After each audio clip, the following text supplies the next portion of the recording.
네, 우리 귀한 주님의 말씀을 봉독해 주셔서 고맙습니다. 참 좋으신 우리 주님의 은혜와 평강이 새해 첫 주일에 또 주님의 말씀 앞에 겸손히 나오신 우리 모두와 함께하길 주님의 이름으로 축원합니다. 오늘 우리는 고린도전서 3장 6절에서 8절 말씀을 통해서 뿌리 깊은 나무처럼이라는 제목으로 함께 은혜를 나누고자 합니다. 여기서 많이 들어보신 것 같죠? 엊그저께 우리 성구영신 예배 때 같은 본문으로 또 같은 제목으로 했습니다. 제가 여러분의 기억력을 제가 신뢰하기 때문에 그때 똑같은 설교를 제가 하지 않겠고 약간 좀 다른 설교를 좀 하려고 합니다. 지난 성구영신 예배 때는요, 회개, 그 다음에 감사, 소망이라는 내용을 가지고 우리 개인적인 차원에서 각자의 지난 한 해와 올 한 해의 삶에 대해서 한번 개인적인 이야기를 좀 나눴다면, 오늘은 이 말씀을 가지고 우리 교회의 표이기 때문에 교회 차원에서 함께 생각을 해보도록 하겠습니다. 올 한 해 우리 교회가 함께 고민하고 또 기도하고 또 나아가면 좋겠다 싶은 그런 방향을 함께 말씀드리려고 합니다. 우선 이 말씀을 우리가 보기 전에 이 고린도전서라고 하는 이 편지가 그냥 하늘에서 똑 떨어진 것이 아니라는 것을 항상 여러분 염두에 둘 필요가 있습니다. 성경은 다 그렇습니다만은 이 서신서, 편지라고 하는 것은 특정 대상이 있습니다. 특히 발달한 도시였던 고린도라고 하는 지역, 그 안에서 여러 가지 영적인 현상들이 많았던 그 안에 고린도 교회, 그 교회 안에 있는 성도들에게 이 편지를 썼어요. 그리고 이 편지를 쓸 때는 이 교회에 문제가 있었습니다. 그 문제를 풀기 위해서 고린도 전서 편지를 썼는데, 우리는 그 풀어가는 과정을 통해서 그렇다면 우리에게는 이 말씀이 어떤 의미가 있는가, 그런 차원에서 오늘 말씀을 한번 교회적으로 접근을 해보려고 합니다. 자, 우선 여러분 이 말 아시나요? 어른 아이, 성인 아이, 이런 많이 들어보셨죠? 몸은 성인이 되었지만 내면의 이런 정신적인 성장은 멈춰 있거나 또 왜곡이 되어서 정서나 행동이 미숙한 사람을 지칭하는, 이게 심리학 용어라고 하더라고요. 그냥 일반적인 용어인 줄 알았는데 이게 학문적으로 성인 아이, 또 어른 아이 이렇게 표현을 합니다. 약간 반대 이야기이긴 하지만 정신건강의학과 전문의인 최영희 박사의 어떤 논문에 건강한 어른들의 17가지 특성이 이렇게 쭉 나열이 되어 있더라고요. 그 중에 제가 몇 가지만 한번 소개를 해드리면 이런 것들이 있었습니다. 스스로에게 한번 점검을 해보십시오. 문제가 있으면 나는 스스로 최선을 다해서 해결한다. 건강한 어른은요, 나는 감정에 압도되지 않고 이성적으로 문제를 해결할 수 있다. 나는 나의 감정을 표현할 때와 감출 때를 안다. 나는 흥분하지 않고 자기 주장을 할 수 있다. 나는 자신을 스스로 돌볼 수 있다.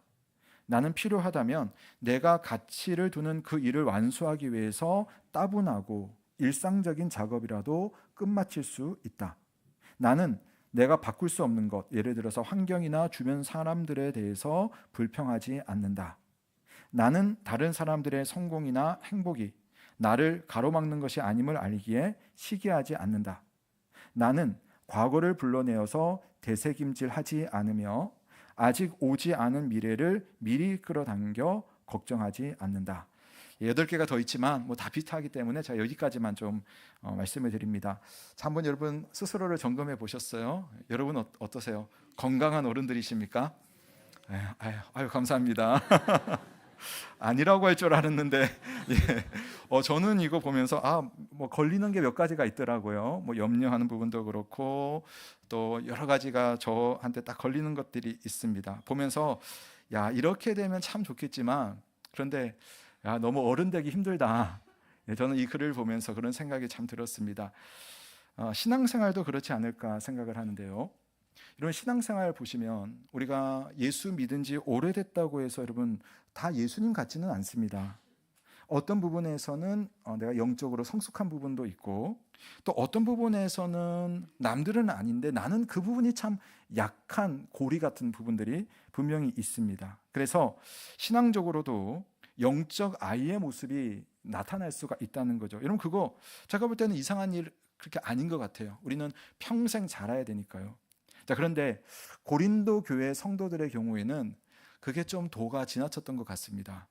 사실 고린도 교회는 복음이 능력 있게 전파된 교회예요. 그러니까 복음이 딱 전파되니까 아주 많은 사람들이 예수님을 믿고 구원을 받게 되고, 또 그 안에서 성령의 역사들이 막 일어나 가지고 성도들마다 정말 우리가 상상할 수 없는 그런 어떤 영적인 은사들을 가지는 사람들이 많았던 그런 교회였습니다.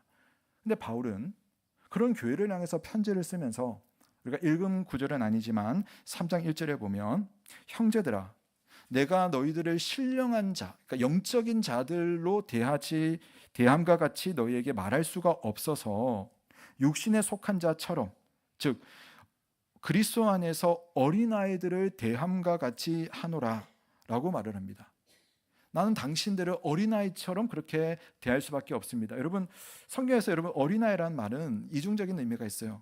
순수하고 좋은 의미도 있어요. 예수님은 주로 좋은 의미로 많이 쓰는데, 바울이 어린아이라는 표현을 쓸 때는 미성숙하다라는 표현이 담겨있는 헬라어 단어를 바울은 특별히 좀 더 쓰는 것 같습니다. 무슨 말일까요? 바울이 왜 이렇게 말했을까요? 고린도 교회 성도들은 그런 놀라운 복음을 받아들였고 많은 경험을 했음에도 불구하고 여전히 세상적인 가치관과 사고방식에서 완전히 벗어나지를 못했다는 겁니다. 여러 가지가 있지만 특별히 바울이 지금 주목하고 있는 건 뭐냐면은 편가르기였어요.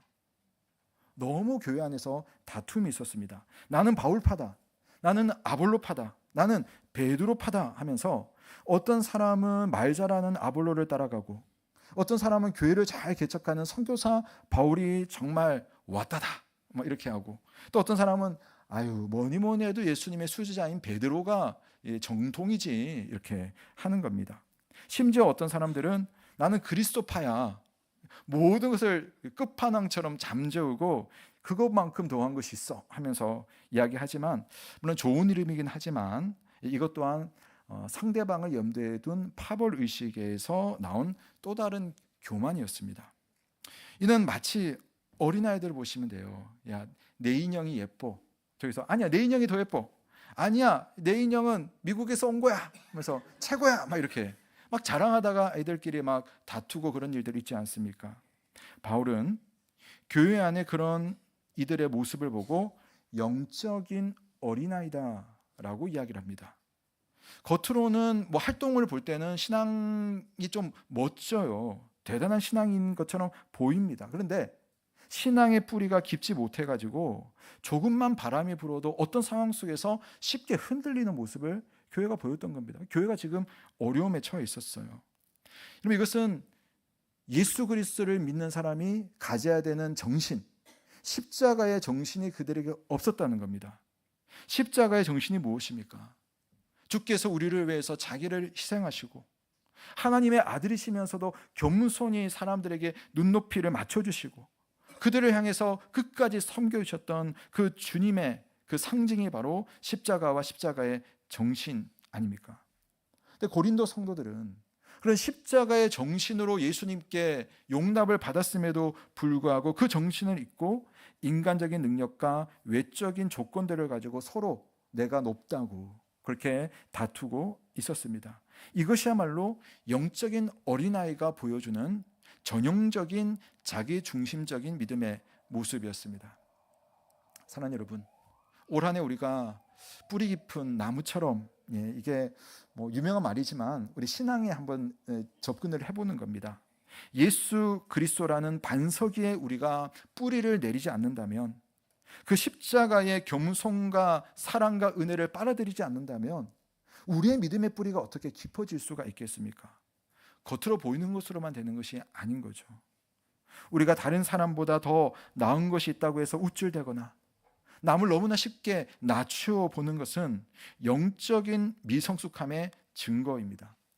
그래서 바울이 꼭 말하고 싶은 것이 있었어요. 두 번째 주제인데요. 그것은 우리 모두는 바로 한 팀이다. 우리는 동역자로 부름받았다 하는 것을 고린도 교회 그 다투는 성도들에게 꼭 말해주고 싶었습니다. 바로 교회에 대한 인식과 신앙에 대한 인식이 바뀌기를 원했던 것이죠. 자, 동역자 의식인데요. 고린도 교회의 이 분열의 문제를 해결할 수 있는 가장 근본적인 진리가 바로 동역자 의식이었던 것 같습니다. 우리는 동역자다. 자, 우리 6절과 7절 말씀 한번 같이 읽어보겠습니다. 시작. 나는 심었고 아볼로는 물을 주었을 때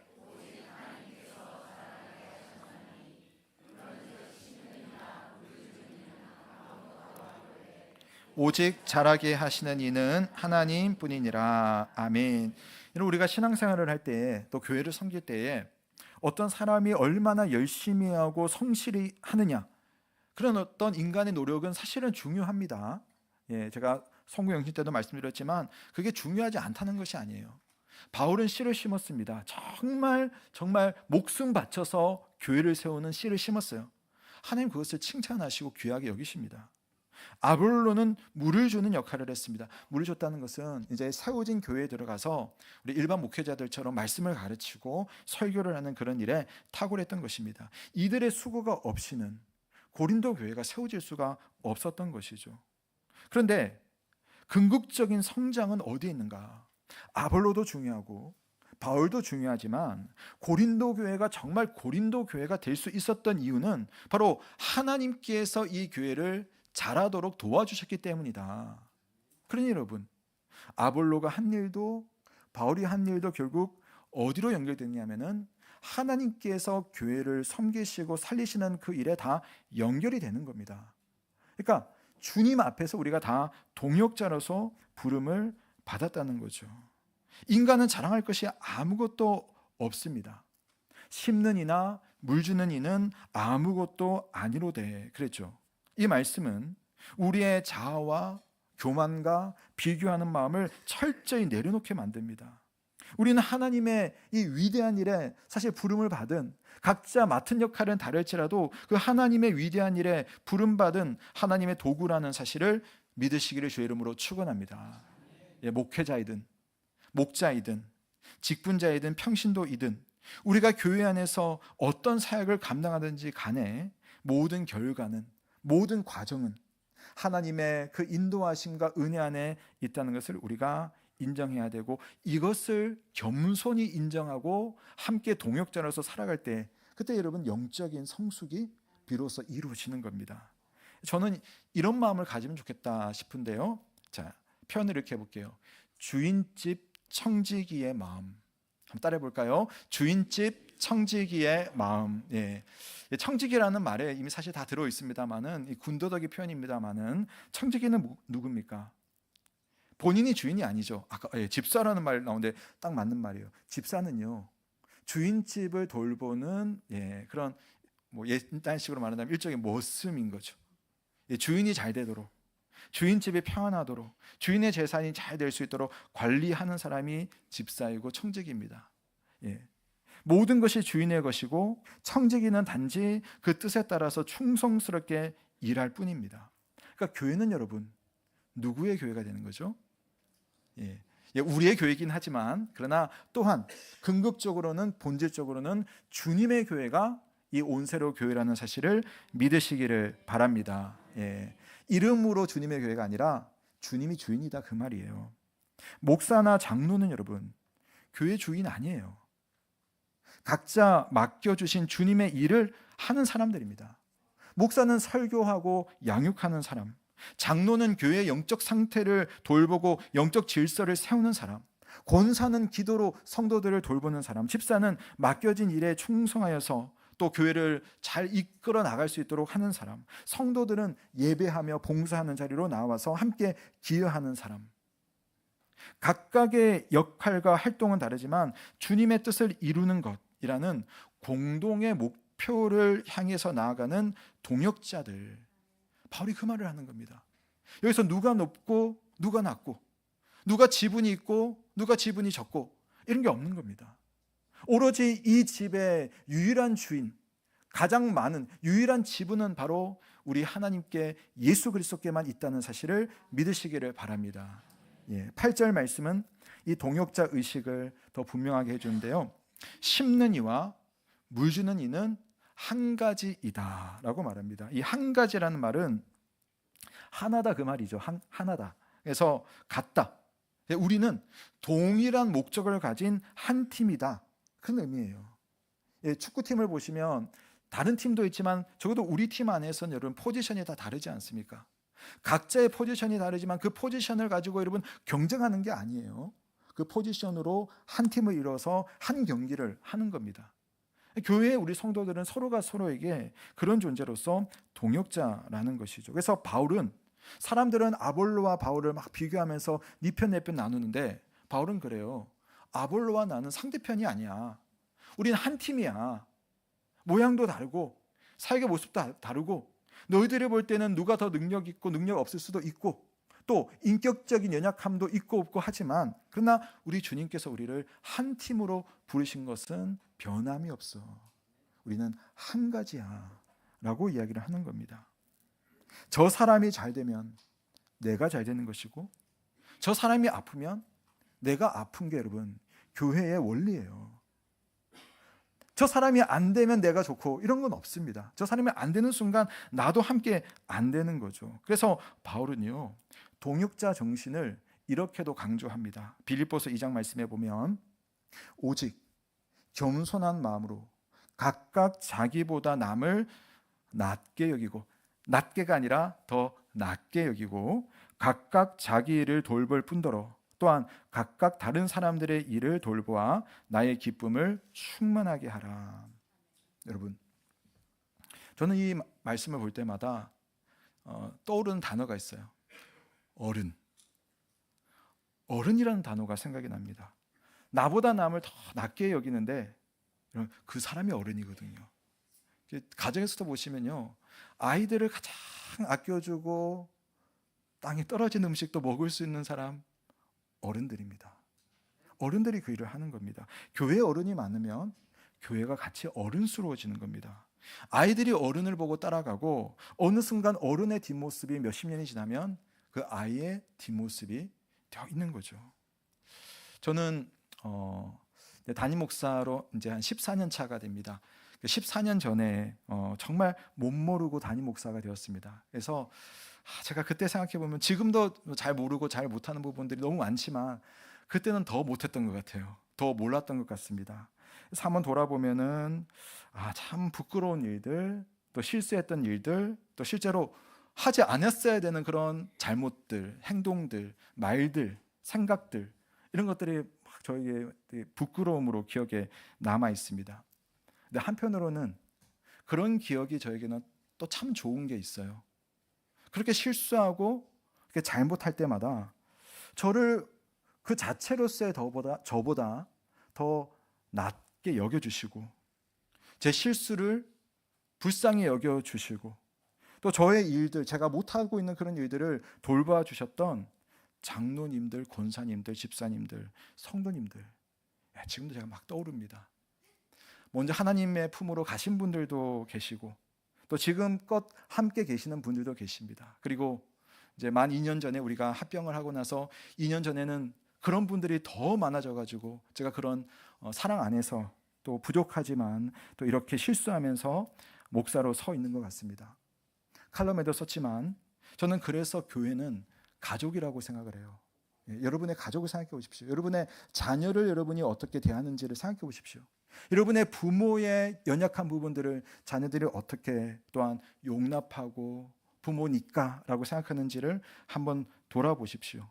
그런 분들이 함께 계시는 이 교회에 여러분 주님께서 동역자들이 있는 이 가족이 있는 교회를 향해서 일하지 않으시겠습니까?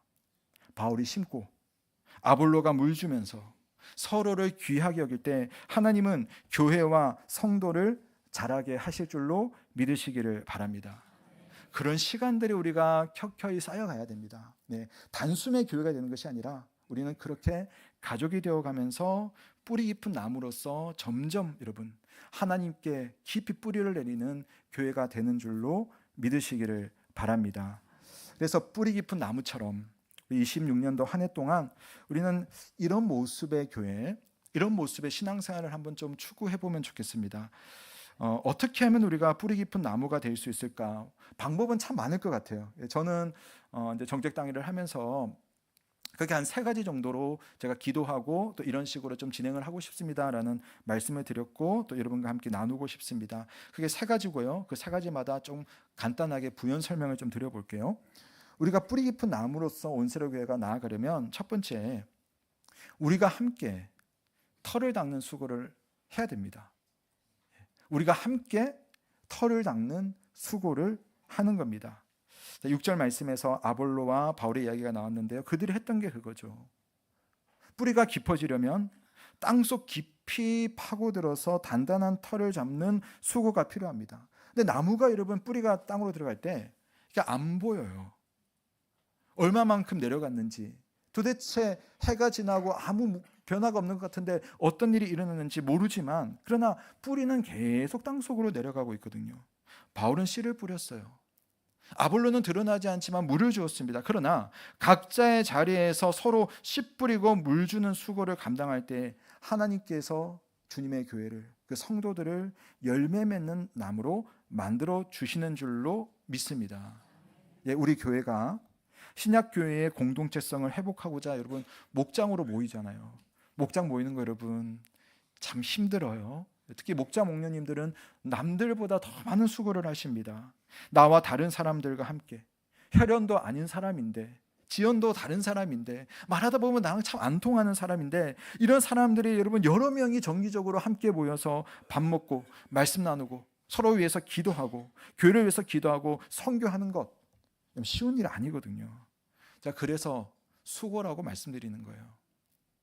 터잡기가 쉬우면 수고라고 할 필요가 없겠죠. 근데 수고인 거예요. 이 수고 때문에 우리가 뿌리 내려지고 내 영혼이 주님 앞에서 잘 되게 될 줄로 믿으시기를 바랍니다. 이 수고가 잘 되면 우리 교회가 성경적 교회라는 터가 닦이게 될 것이고요. 올 한 해 저의 기도 제목입니다. 그리고 다음 세대를 위해서 구체적인 투자를 하는 터 닦는 수고를 올 한 해 같이 좀 하면 좋겠습니다. 하나님은 아브라함에게 자손에게 복 주겠다고, 그리고 그 자손을 통해서 하나님 나라를 이루겠다고 말씀하셨어요. 아브라함 혼자 하는 것이 아니라 자손을 통해서 하나님의 나라가 이 땅에 임하게 되는 겁니다. 이것은 우리에게도 약속이에요. 온세로 교회가 하나님의 나라를 이 땅 가운데 이루고 하나님의 나라를 이 땅에서 정말 경험하려면 우리 세대로만 끝나는 것이 아니라 다음 세대가 정말 하나님의 복을 받아야 되겠습니다. 그 복 받는 환경을 위해서 우리가 털을 닦는 수고를 우리 어른들이 좀 하자는 겁니다. 우리 교역자와 교사들이 우리 아이들을 아무쪼록 잘 가르칠 수 있도록 연구하는 겁니다. 교회 어른들이 우리의 뒷모습을 본 아이들이 나처럼 잘 자라고 있다는 것을 생각하면서 좋은 본을 보여주기 위해서 함께 애를 씁시다. 우리 자녀들이 정말 영적인 거장들로 이 땅에서 성장케 하여 주옵소서. 여러분 끊이지 않고 기도하는, 여러분 기도할 때마다 우리 다음 세대, 우리 교육기관들을 위해서 기도하는 그런 한 해가 될 수 있기를 주님의 이름으로 축원합니다. 예, 지난번에 보셨죠? 우리 아이들 숫자가 조금 늘어났어요. 근데 그러다 보니까 공간적으로 지금 아이들이 이렇게 움직일 수 있는 환경들이 좀 많이 부족합니다. 시간마다 지금 아이들이 쓰고 있으니까요. 그래서 좀 물리적인 환경도 올 한 해 좀 고민하고 어떤 가장 빠른 시기에 또 새로운 환경을 좀 만들어 두려고 합니다. 공간을 좀 확보하려고 해요. 그래서 모이기 좋고 말씀 배우기 좋고 교제하기 좋은 환경을 만들 수 있도록 저와 또 우리 당회와 우리 교회 어른들이 함께 좀 기도하면서 창의적인 그런 방법으로 우리 자녀들을 정말 뿌리가 깊어지는 나무가 될 수 있도록 함께 터닦는 수고를 하는 올 한 해가 되었으면 좋겠습니다. 두 번째로 우리가 뿌리 깊은 나무처럼 지내려면 흐르는 은혜를 체험할 필요가 있습니다. 하나님의 은혜가 흐르고 있어요. 근데 그 은혜가 나를 피해가면 안 되겠죠. 그 은혜가 여러분에게 직통으로 여러분 와야 돼요. 은혜를 맞아야 됩니다. 나무가 깊이 뿌리 내릴수록 땅속 깊은 곳에서 영양분과 수분을 끌어올려가지고 또 그것을 또 다른 가지로 막 이렇게 보내지 않습니까? 이처럼 우리도 영적인 양분으로서 하나님의 은혜를 구하고 또 받는 한 해가 되면 좋겠습니다. 은혜를 받지 못하면 영적으로 메마르고 시들 수밖에 없습니다. 그래서 여러분 은혜를 구하시고 은혜를 받는 올 한 해가 되시길 주님의 이름으로 축원합니다. 일단 우리 교회로 봤을 때는 가장 큰 책임은 아마 저에게 있을 것 같습니다. 제가 우리 교회를 위해서 기도하고 또 말씀을 잘 연구해서 전하는 것이 일단 1차적으로 제게 맡겨진 책임입니다. 그런데 저만 책임 있는 건 아니에요. 여러분에게도 책임이 있습니다. 여러분이 어떻게 해야 은혜를 받을 수 있을까? 여러분 고민하셔야 됩니다. 말씀이 여러분의 삶 가운데 여러분 토양이 되지 않으면 여러분 은혜가 여러분에게 올라올 수가 없어요. 기도하는 삶이 여러분에게 생기지 않으면 기도를 들으시고 역사하시는 하나님의 그 응답하시는 은혜와 기적을 여러분 어떻게 경험할 수 있겠습니까?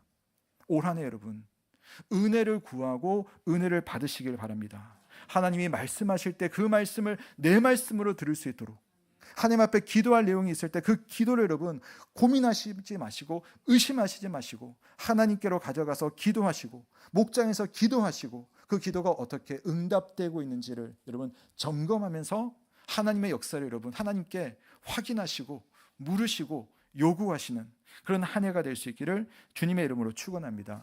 그래서 올 한 해 좀 그런 것에 초점 맞춰서 좀 교회가 좀 사역을 하려고 합니다. 그다음 여러분 흐르는 은혜라고 하는 것은 은혜를 나누는 것으로 여러분 은혜는 더 잘 흘러가게 돼 있어요. 은혜를 나 혼자만 가둬두는 것이 아니라 흘려보내는 것이 중요한 것이죠. 나무가 양분을 흡수한다면은 근데 가만히 있지 않잖아요. 각 가지마다 양분을 보내줘야지 여러분 열매가 생기는 겁니다. 우리가 하나님으로부터 은혜를 받았으면 그 은혜를 여러분 올 한 해 제발 주변 사람들에게 나눠주세요. 그러니까 우리가 기본적으로 잘못된 인식 중에 하나는 은혜 받는다로만 끝나는 거죠. 은혜를 받아가지고 내가 포화 상태가 되면 은혜가 더 없어요. 그 은혜를 받았으면 여러분 나눠야 돼요. 줘야지 그때 하나님께서 새 은혜를 주시는 줄로 믿습니다. 그 은혜가 흘러가는 것이 여러분 첫 번째 목장입니다. 목장에서 여러분 은혜를 여러분 나눠주세요. 관심 가져주세요. 위에서 기도해 주세요. 사랑해 주세요. 그리고 할 수 있으면 여러분 교회 안에 작은 사역이라도 여러분 한 가지 이상 좀 함께 좀 교회를 섬기는 일에 좀 참여해 주시면 좋겠습니다. 설거지라도 안내하는 부분이라도 또 뭐 청소하는 거 하나라도 여러분 하시면서 여러분 하나님의 은혜를 함께 나누는 겁니다. 올 한 해 여러분 우리 목장별로 이제 선교하겠지만 선교하는 일에 여러분 동참하십시오. 주님께서 열방을 향해서 영혼을 살리고자 할 때 그 살리는 사랑과 은혜에 여러분이 참여하시는 겁니다. 흘러보낼 때 내 안에서 샘솟는 은혜가 있다는 것을 그때 여러분 경험하게 될 겁니다. 저는 많이 보거든요. 은혜만 많이 받는 사람이 아니라 은혜를 나눠줄 때 더 큰 은혜가 채워지는 그 믿음의 원리. 교회가 주님이 기뻐하시는 일을 할 때 여러분 교회가 살아납니다. 우리끼리 잘 모으고 우리끼리 재정 많아지고 그럼 우리끼리 풍성하지. 그럼 오래 못 가죠. 주님 기뻐하시는 그 일을 우리가 할 때에 주님의 교회가 풍성해지는 줄로 믿습니다. 자, 마지막 세 번째로 뿌리 깊은 나무라고 한다면 풍성한 열매를 거둔다는 것을 믿고 오늘을 살아갈 것이 필요하겠습니다. 이러면 우리가 수고하고 노력을 합니다. 근데 실제로 그것을 열매 맺게 하시는 것은 해를 주시고 물을 내려주시는 그 하나님의 섭리의 손길로 교회가 결국 열매를 맺고 여러분이 열매를 맺는 것입니다. 3장 8절 말씀처럼 우리가 어떤 모습으로 섬겼든지 간에 그 결과의 주인은 다 하나님이세요. 하나님께서 여러분의 작은 수고에 대해서도 반드시 열매를 맺으신다라는 사실입니다. 여러분 교회의 본질과 존재 목적 영혼을 구원하고 제자를 삼는 겁니다.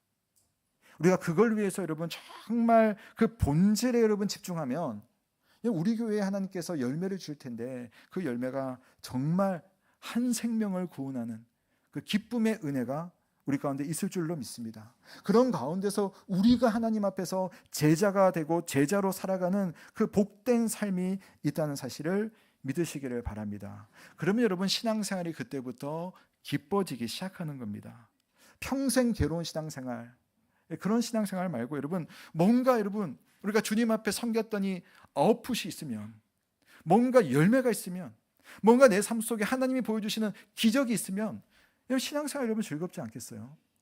기대가 없으면 아무것도 없습니다. 하나님께서 열매 맺기를 기뻐하시는 분이신 것을 생각하면서 그것을 기대하는 마음으로 올 한 해 함께 주님의 일을 하시는 저와 여러분 되시기 주의 이름으로 축원합니다. 그래서 마지막 이 한 말씀 여러분 기억해 주시면 좋겠는데요. 우리 고린도전서 15장 58절 말씀입니다. 우리 한번 같이 읽어보겠습니다. 띄워주시고요. 함께 읽습니다. 시작.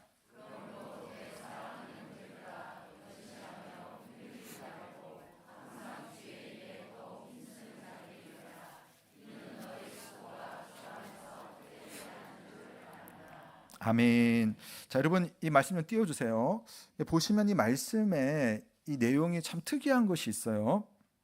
견실하며 흔들지 말고 주의 일에 더욱 힘쓰는 자들이 되라.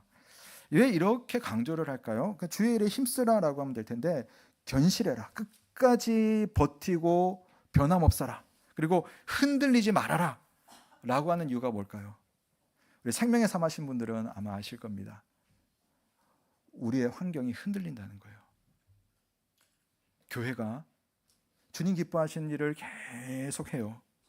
그럼 당장 여러분 결과들이 팍 나타나지 않습니다. 오히려 어려운 일도 생길 수 있고 지치기도 합니다. 여러분이 주님을 위해서 믿음으로 살지만 그 믿음의 결과가 우리 성경신 때 말씀드렸어요. 내가 원하는 방식으로 딱 나타나지는 않거든요. 그때 바울이 말하는 것이 그래도 견실하고 흔들지 말고 주의 일에 더욱 힘쓰는 자들이 되라. 왜냐하면 너희의 수고는 주님 안에서 헛되지 않기 때문이다. 이렇게 말합니다. 헛되지 않다라고 하는 말은 헛되게 보인다는 말의 반대말이거든요. 왜 헛되게 보일까요? 나는 이걸 원했는데 이게 없어요. 그럼 여러분 어떻게 해야 됩니까? 우리가 주님의 나라를 섬기고 주님의 교회를 섬겼는데 내가 바라는 모습이 없어요. 내 가정에 내가 원했던 그런 성과가 나타나지 않아요. 이거 헛된 거 아닙니까? 근데 내가 볼 때는 그래 보이지만 여러분 보세요. 주님께는 그런 것들 중에 헛된 것이 하나도 없고 헛되지 않도록 만들 것이며 우리가 예상치 못했고 기대하지 못했던 것들까지도 준비하시고 내어주실 분이 바로 우리 주님이기 때문에 너희의 수고가 헛되지 않을 것이므로 견실하며 흔들리지 말고 항상 주의 일에 힘쓰는 자들이 되라. 아멘이십니까? 아멘. 우리의 믿음의 고백이 이와 같은 믿음과 약속의 기초 위에서 세워질 수 있기를 주의 이름으로 축원합니다. 우리가 뿌리를 내리는 동안에는 당장에 뭐가 나타나지 않을 수 있습니다. 그래서 우리가 여러분 견실하고 또 힘내서 주의 일에 흔들리지 않아야 될 것입니다. 바라기는 올 한 해 동안 우리 모두 뿌리 깊은 나무가 되어서 또 되기 위해서 겸손히 우리가 다 함께 좀 털을 닦는 수고를 우리 좀 함께 하시면 좋겠습니다. 또 주님의 은혜를 우리가 좀 갈망합시다. 하나님, 우리 온세로교회의 성도들의 가정들마다 은혜 내리게 하여 주옵소서. 근데 그 은혜를 가둬두지만 말고 흘러보내는 한 해가 되게 하여 주옵소서. 그리고 하나님, 정말 믿음으로 우리의 수고가 헛되지 않은 열매라는 사실을 믿는 믿음으로 풍성한 영적 열매를 기대하는 올 한 해가 되게 하여 주옵소서. 우리 가정마다 우리 교회마다 그런 은혜가 있기를 주의 이름으로 축원합니다. 우리 함께 주신 말씀을 생각하시며 한번 기도하면 좋겠습니다. 세 가지 말씀드렸어요. 우리가 뿌리 깊은 나무처럼 주님 앞에 열매 맺기 위해서 먼저 터닦는 수고를 할 필요가 있습니다. 당장은 결과가 없을지라도 우리는 부지런히 견실하게 해야 됩니다. 그러다 보면 하나님의 은혜가 우리 가운데 흐르게 될 거예요. 은혜를 구하면 은혜를 받을 것이고 은혜를 나누면 은혜는 더 깊어질 것입니다. 그런 은혜를 체험합시다. 마지막 세 번째로 하나님, 내 눈에 보이는 열매 말고 주께서 준비하신 정말 풍성한 열매를 제가 거둘 것을 믿고 오늘 믿음으로 살겠습니다. 그렇게 뿌리 내리는 믿음 되겠습니다. 함께 그런 마음으로 주님 앞에 간구하며 나아가시겠습니다. 살아계신 하나님 아버지,